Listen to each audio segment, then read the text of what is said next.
Hello friends, आज मैं आपको कुछ इम्पोर्टेंट प्रश्नों के बारे में बताऊंगा जिनमें से ज्योग्राफी प्रैक्टिकल एग्जाम में बार बार प्रश्न पूछे जाते हैं। आपको सभी प्रश्नों को ध्यान से देखना और समझना है जिससे आप प्रैक्टिकल एग्जाम में अच्छे अंक प्राप्त कर सकें। तो आइए देखते हैं आज के इम्पोर्टेंट और उपयोगी प्रश्न उत्तर।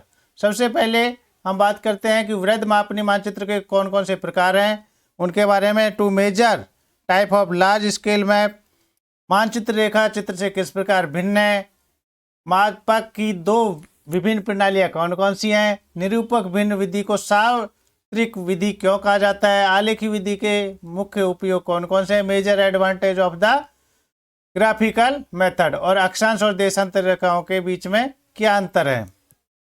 तो सबसे पहले हम बात करते हैं कि वृत्त मापनी के प्रमुख प्रकार कौन कौन से हैं। तो वृत्त मापनी के दो प्रकार होते हैं। कौन कौन से हैं? एक होता है भू संपत्ति मानचित्र और दूसरा होता है स्थलाकृतिक मानचित्र। पहला भू संपत्ति मानचित्र और दूसरा होता है स्थलाकृतिक मानचित्र। भू संपत्ति मानचित्र होता है, इन मानचित्रों को कृषि भूमि की सीमाओं का निर्धारण करने तथा नगरों में निजी मकानों के प्लान को दर्शाने के लिए, उनके स्वामित्व को दर्शाने के लिए बनाया जाता है। दूसरा है स्थलाकृतिक मानचित्र। ये मानचित्र भी साधारणतः वृत्त मापनी पर बनते हैं। स्थलाकृतिक मानचित्र परिशुद्ध सर्वेक्षणों पर आधारित होते हैं तथा मानचित्रों की श्रृंखला के रूप में विश्व के लगभग सभी देशों की राष्ट्रीय मानचित्र एजेंसियों के द्वारा तैयार किए जाते हैं। अब हम इसको इंग्लिश मीडियम के छात्रों के लिए भी मैंने ये बनाया कि list out two major type of large scale map. तो इंग्लिश वाले छात्र हैं वो है, इनको आप अच्छे से ध्यान से पढ़ लें और समझ लें। अब हम आगे बढ़ते हैं दूसरे क्वेश्चन की तरफ कि मानचित्र रेखा चित्र से किस प्रकार भिन्न है, डिफरेंट किस तरह से है। तो is a map different from A sketch. तो ये किस तरह से भिन्न है? तो किसी तथ्य का संकेत, आंकड़े तथा अन्य तथ्यों को दर्शाने के लिए रेखा चित्र उपयोग में लाया जाता है। जैसे किसी स्थान की वर्षा और तापमान की वार्षिक स्थिति रेखा चित्र के माध्यम से दर्शाई जाती है। किसके माध्यम से? रेखा चित्र से। क्या? वर्षा और तापमान, इसकी वार्षिक स्थिति। जबकि मानचित्र का उपयोग भूगोलवेत्ता, नियोजक तथा अन्य संसाधन अध्ययनवेत्ता किसी मापनी से पृथ्वी या उसके किसी क्षेत्र का छोटा रूप क्या करते हैं? कागजों में दर्शाते हैं। ऐसा करने से वो दूरी, दिशा एवं क्षेत्र को सुनिश्चित करने के लिए विभिन्न प्रकार के मापन करते हैं।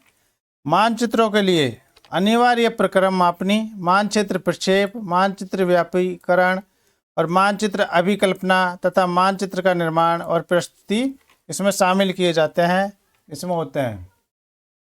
तो ये simplified map drawn free hand which fails to preserve the true scale और orientation. Map is a part of the earth surface on a plane surface at the reduced scale, इसके लिए किया जाता है।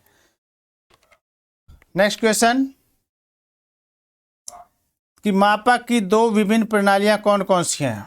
मापक की, तो मापक की जो दो प्रणालियां हैं वो है, एक तो मैट्रिक प्रणाली और दूसरी है अंग्रेजी प्रणाली। तो मापक की मैट्रिक प्रणाली का उपयोग भारत के तथा विश्व वर्ल्ड के अनेक देशों में किया जाता है।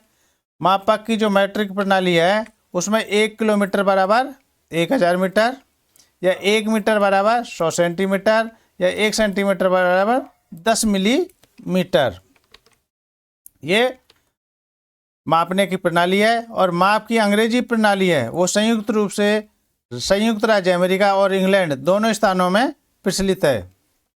इसके अलावा माप की मैट्रिक प्रणाली काम करती है और यहाँ पर अंग्रेजी प्रणाली काम कर रही है। तो माप की अंग्रेजी प्रणाली है उसमें 1 मील बराबर क्या होता है?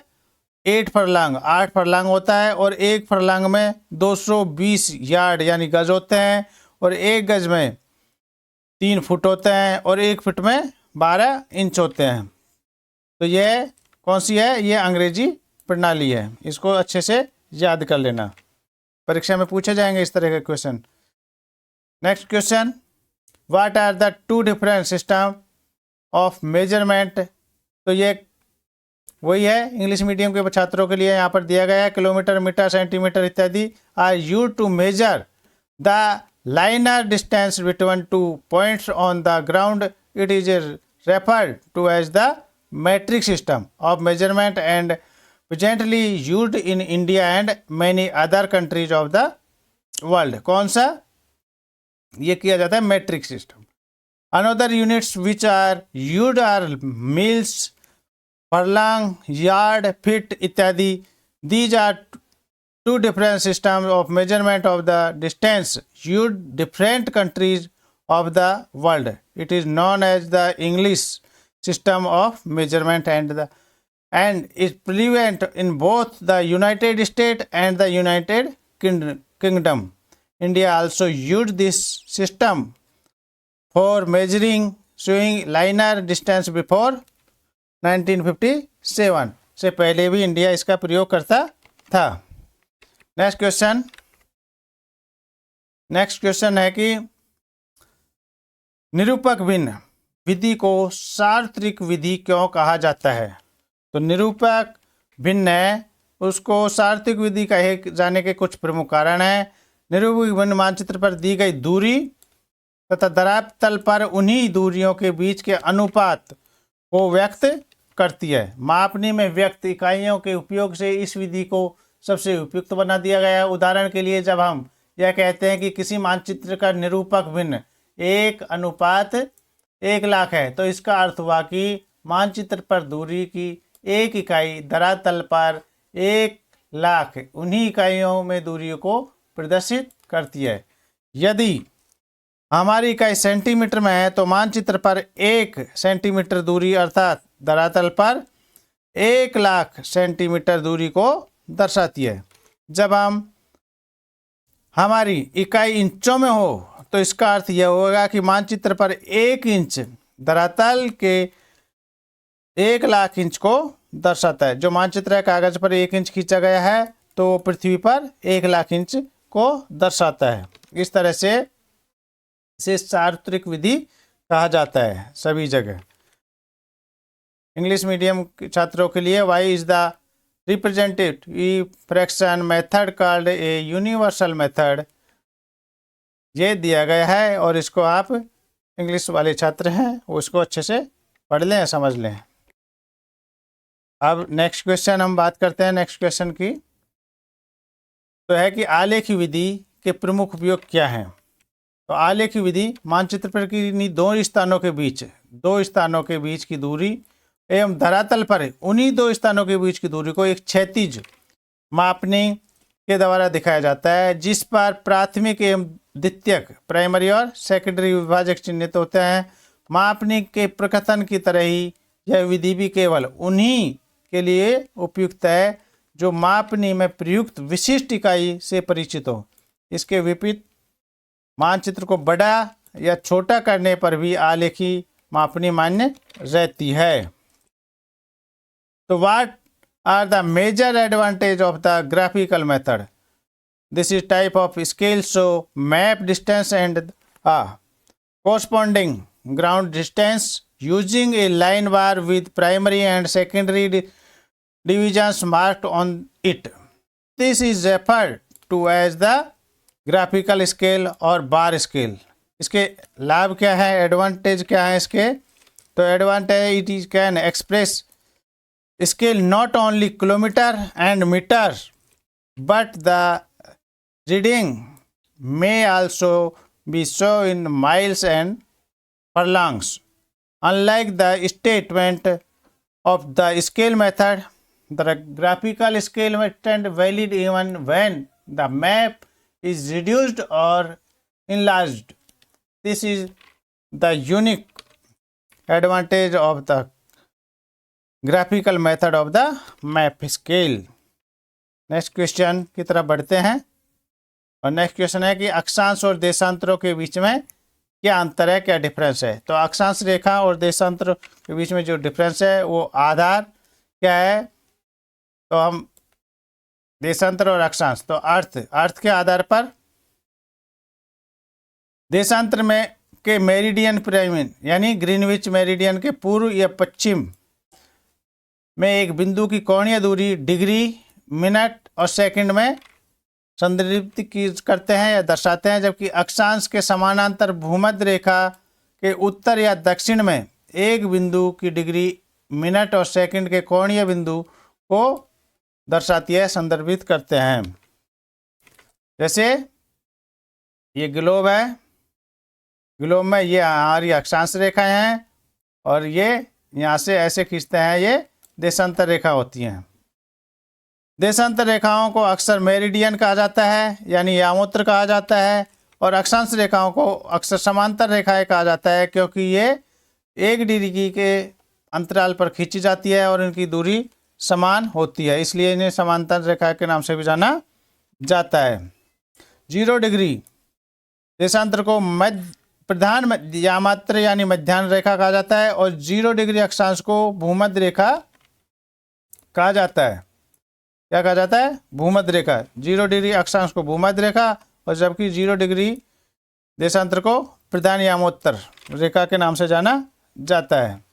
यह पृथ्वी को पूर्वी गोलार्ध और पश्चिमी गोलार्ध में विभाजित करती है।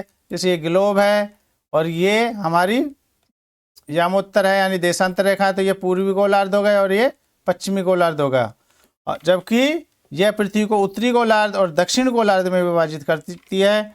जैसे ये हमारा ग्लोब है, तो यहाँ से ये उत्तरी गोलार्ध हो गया, नॉर्थ हेमिस्फीयर, और ये सदर्न हेमिस्फीयर हो गया यानी उत्तरी गोलार्ध और दक्षिणी गोलार्ध। इस तरह से यह पृथ्वी, इनकी संख्या 360 होती है, किसकी? देशांतर की यानी लॉन्गिट्यूड की, और पूर्वी गोलार्ध में 180 और पश्चिमी गोलार्ध में भी 180 होती हैं, जबकि जो लॉन्गिट्यूड लैटिट्यूड है यानी अक्षांश रेखा है इनकी 180 होती है, दक्षिणी गोलार्ध में 90 और उत्तरी गोलार्ध में भी 90 होती है। यह किसी स्थान पर का समय निर्धारित करने में मदद करती हैं। कौन सी? देशांतर रेखा यानी लॉन्गिट्यूड। और यह किसी स्थान का तापमान, टेम्परेचर निर्धारित करने में मदद करता है। देशांतर रेखा होती हैं, ये समान नहीं होती हैं, ये ध्रुवों पर यानी पोल पर 0 डिग्री शून्य पर मिलती है, और जो भूमध्य रेखा है यहाँ पर इनकी दूरी सबसे ज़्यादा होती है। लेकिन जो अक्षांश रेखा है, लैटिट्यूड है, ये बराबर समान दूरी पर चलती हैं। तो ये इनमें दोनों में डिफरेंस है। आशा है ये आपको अच्छे से समझ में आ गया होगा। इस तरह से प्रश्न आपकी प्रैक्टिकल एग्जाम में पूछे जाएंगे। आपको वीडियो अच्छा लगे तो वीडियो को लाइक करें, चैनल को सब्सक्राइब करें। नेक्स्ट क्वेश्चन की तरफ चलते हैं। ये इंग्लिश मीडियम वाले बच्चों के लिए है, वही क्वेश्चन है, ये इंग्लिश में दिया गया है। लॉन्गिट्यूड और लैटिट्यूड में डिफरेंस क्या है? अब है नेक्स्ट क्वेश्चन है कि स्थानीय समय से आप क्या समझते हैं? तो स्थानीय समय, किसी देश का स्थानीय समय वहाँ के प्रमुख यामोत्तर यानी देशांतर पर होने वाले समय होता है, यानी किसी स्थान के देशांतर पर जब सूर्य ठीक ऊपर होता है 0 डिग्री पर, तो दोपहर के 12 बजे होते हैं, और उस स्थान का स्थानीय मान उसको कहा जाता है। किसको? स्थानीय समय उसी को कहा जाता है जब दोपहर को 12 बजे होते हैं। What is meant by the local time? तो लोकल टाइम किसे कहते हैं? तो the rate of time at which the sun travels over certain degrees of longitude is used to determine the local time of an area with respect to the time at the prime meridian यानी 0 degree longitude।